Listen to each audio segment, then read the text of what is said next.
Hi folks, Tim here. Welcome back to Elmendorf Acres. Today we are going to go over setting up our 2x6 arch and setting the pans, the evaporator pans, on the arch. So the first thing you want to do is you want this arch from the back all the way to the front to be completely level. So you want to make sure that that's level. And then you want to make sure that from side to side, it's also level. Now we've got ours sitting on concrete blocks. So I built a really nice base of boulders and then crushed stone, and then we put item 4 down. And I've got it sitting on concrete blocks. We got some of our fire starting stuff here out of the way. And then the back has these adjustable legs.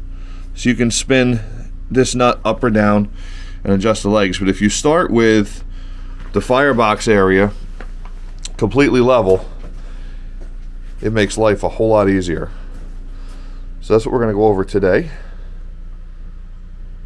But again, make sure it's completely level. If it's not completely level, the sap will not flow correctly.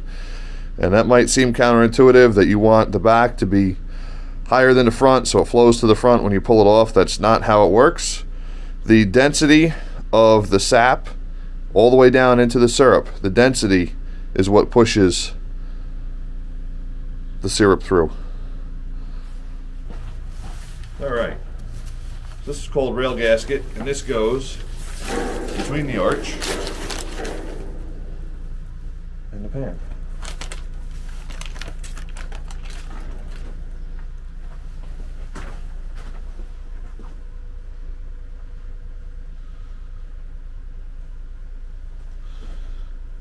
And this gives a little bit too, so it squishes down once the pan sits on it.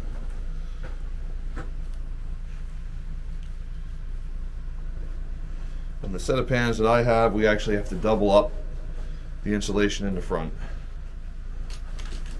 Most of them you don't have to do that. This particular set we do.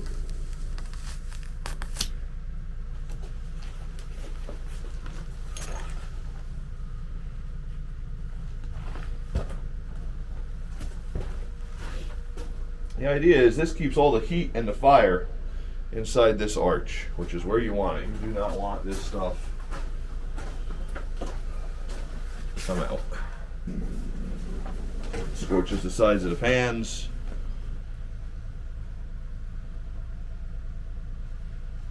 Makes a mess.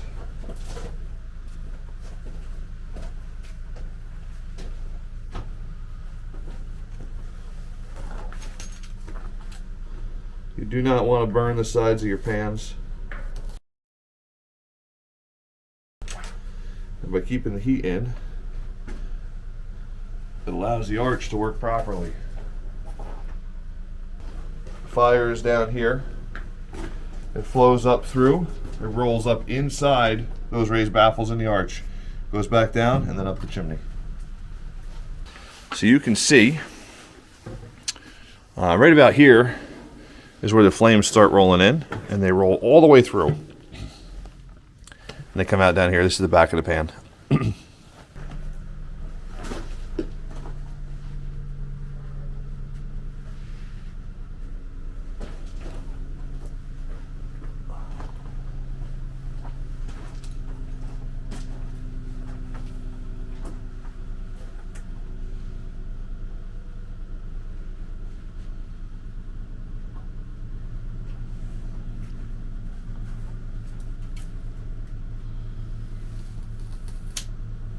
This is new rail gasket. I replace it every year. It gets wet, it gets nasty. So I prefer to replace it. Just gives you a nice start out with a nice clean sap house, which is important. Things get messy, they get sticky. If you can start clean, it's much better.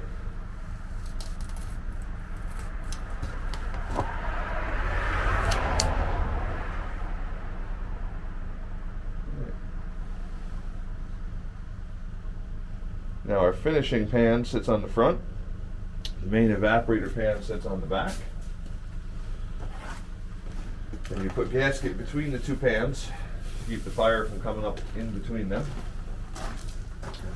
Once the pan is set, we also put a gasket on the back, just kind of shove it in there, just to keep it from rolling up the back of the pan.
That's all for today, folks. Don't forget to subscribe, like, and share.